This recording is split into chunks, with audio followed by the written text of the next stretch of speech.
wale jamaa wengine. Kuna yule kwanza tulivuta yeye kazi huko bunge, tulimpichi yeye. Yule mtu wa kupatia wasichana mimba, yule mtu wa kuiba mali ya yatima, yule anafunga suruali kwa kifua kwa sababu tumbo imefura. Si mnamjua huyo? Anaitwa nani? Anaitwa nani? Anaitwa nani? Anaitwa nani? Mheshimiwa Rais. Yule hawezi kuwa rais, hawezi kuwa governor, hawezi kuwa mjumbe, hawezi kuwa MCA, hata ya woman rep hawezi, akisimama hawezi kupata. Sasa huyo tunaambia nini? Juzi nimesikia asimame nini? Asimame Gachieta.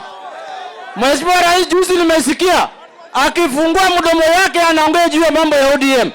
Mimi nataka kuambia yeye ya kwamba Bwana Gachieta, sisi hatuna haja na advice yako kama watu ya ODM.